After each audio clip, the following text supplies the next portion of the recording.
शुभ AI creator पर आपका फिर से स्वागत है। आज हम इतिहास के एक बहुत ही दिलचस्प अध्याय में उतरने वाले हैं। जी हाँ, हम बात कर रहे हैं महात्मा गांधी और भारत के राष्ट्रवादी आंदोलन की। यही वो सवाल है जो आज हमारी कहानी के केंद्र में है। एक ऐसा इंसान जिसे हम राष्ट्रपिता के नाम से जानते हैं, उसकी यात्रा कोई साधारण नहीं थी। तो चलिए पता लगाते हैं कि कैसे उनकी रणनीति, उनके प्रतीक और लोगों की ताकत ने भारत की आज़ादी की लड़ाई को एक नई दिशा दी।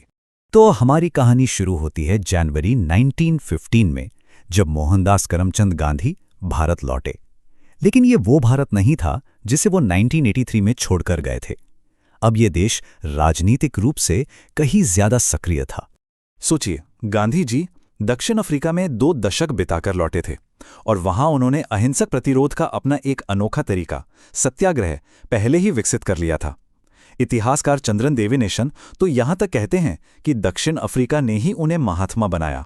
भारत आकर अपने राजनीतिक गुरु गोपाल कृष्ण गोखले की सलाह पर उन्होंने 1 साल तक पूरे ब्रिटिश भारत का दौरा किया। वो देश को, यहां के लोगों को जानना चाहते थे और इसी दौरे ने उनकी सोच को एक नई दिशा दी। 1916 में बनारस हिंदू यूनिवर्सिटी के उद्घाटन के मौके पर उन्होंने जो कहा, उससे उनका इरादा बिल्कुल साफ हो गया था। उन्होंने वहां मौजूद बड़े बड़े नेताओं को चुनौती दी कि वे उन लाखों गरीब भारतीयों की ओर देखें जो उस कमरे में मौजूद नहीं थे। गांधी जी का लक्ष्य एकदम साफ था। वो राष्ट्रवाद को कुछ पढ़े लिखे लोगों की बातचीत से निकालकर देश के हर आम इंसान तक ले जाना चाहते थे। और इसकी शुरुआत हुई छोटे छोटे स्थानीय संघर्षों से। और उन्होंने अपने सिद्धांतों को फौरन एक्शन में बदला। 1917 में चंपारण जाकर नील किसानों के हक के लिए लड़े। 1918 में अहमदाबाद के मिल मजदूरों की हड़ताल में उनका साथ दिया। और फिर उसी साल खेड़ा में जब फसल खराब हो गई तो उन्होंने किसानों के लिए लगान माफी की मांग की। इन शुरुआती जीतों ने उन्हें गरीबों के एक सच्चे हमदर्द के रूप में स्थापित कर दिया।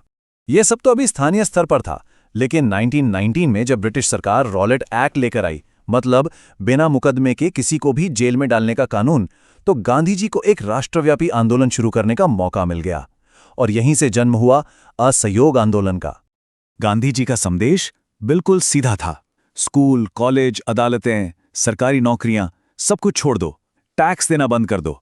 और इसका असर जबरदस्त।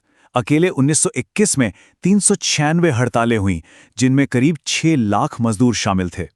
इसने ब्रिटिश राज की नींव हिलाकर रख दी थी। लेकिन फरवरी 1922 में चौरी चौरा की घटना हुई, जहां एक भीड़ ने कुछ पुलिस वालों को मार डाला। हिंसा होते ही गांधी जी ने आंदोलन वापस ले लिया। वो अपने अहिंसा के सिद्धांत पर एकदम अटल थे।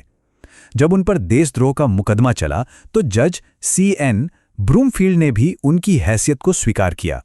1922 तक गांधी जी ने भारतीय राष्ट्रवाद को एक एलीट आंदोलन से एक जन आंदोलन में बदल दिया था।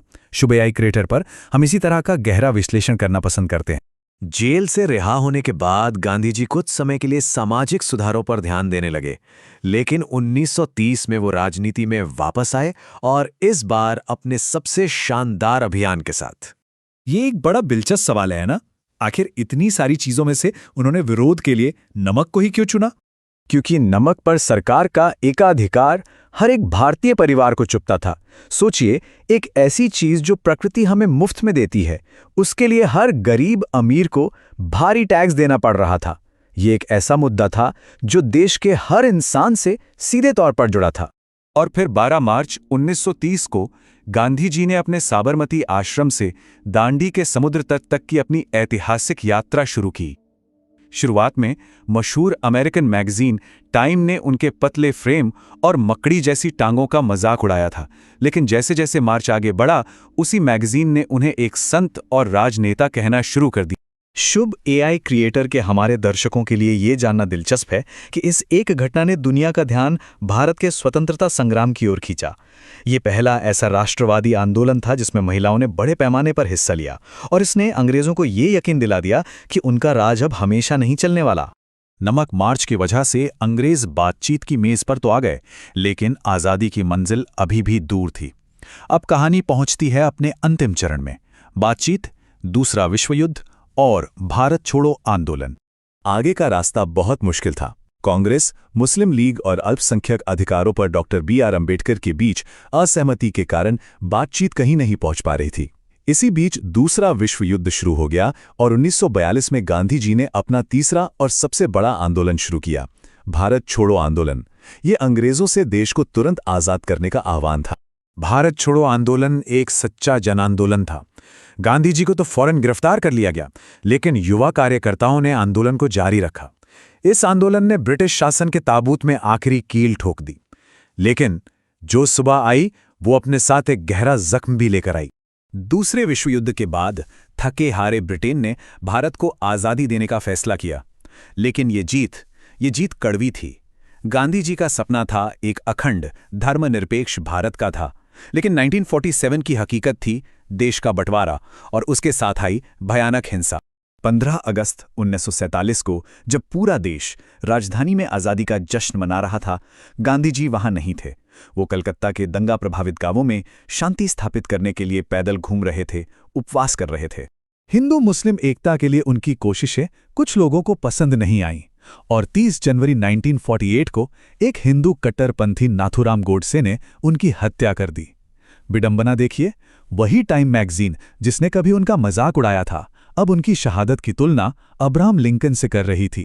तो यहाँ अहम बात यह है कि उनकी यात्रा भले ही खत्म हो गई, लेकिन उनके विचार हमेशा के लिए जीवित रहे, जिन्होंने दुनिया भर में नागरिक अधिकार आंदोलनों को प्रेरित किया। शुभ AI क्रिएटर देखने के लिए धन्यवाद। अगर इससे आपको मदद मिली तो और भी ऐतिहासिक सामग्री के लिए लाइक और सब्सक्राइब करना ना भूलें।